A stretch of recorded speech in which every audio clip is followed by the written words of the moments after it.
They were searching for treasure in the most mysterious waters. However, as the diving crew members approached the shipwreck's location, the skull sitting on the throne suddenly raised its head, frightening everyone and causing them to retreat. Fortunately, it was just a small fish playing a trick. The captain took the lead and walked towards the skull, discovering that the sword in its hand was already rusted, and the surrounding chests were empty. Clearly, the treasure had long been moved elsewhere. While the captain was puzzled, he didn't notice that his crew members behind him were quickly disappearing. When he came to his senses, only he was left. Before he could figure out the situation, a woman wearing a diving suit swiftly swam over and knocked the captain unconscious. When he woke up, he found himself and his missing crew members tied to a pillar together. Their kidnappers were a group of women, and their leader was none other than Freya's protector. They had been isolated from the world for a long time to protect the shipwreck's treasure. Upon learning that the captain was operating a submarine, they were amazed. The queen couldn't believe that a ship could dive to the bottom of the sea, so she sent 2 of her subordinates to check out the Nautilus. Since the captain and his crew had set foot on the shipwreck, the queen immediately decided to sentence them to death. At the critical moment, the captain suddenly remembered that the tribe's law allowed those sentenced to death to have a debate.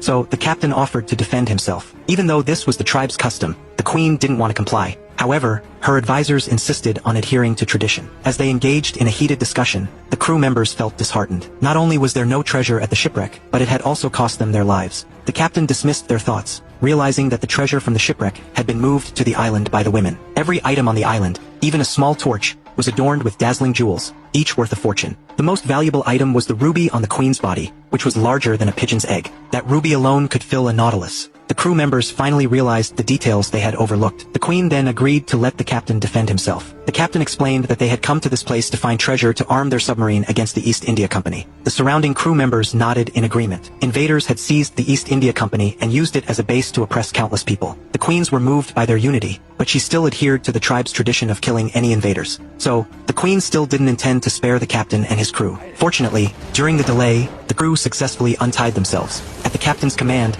they began their resistance, plunging the island into chaos. During the fight, the crew members didn't forget to grab some treasures. After subduing the queen, the captain immediately ordered his crew to jump off the cliff and dive into the sea.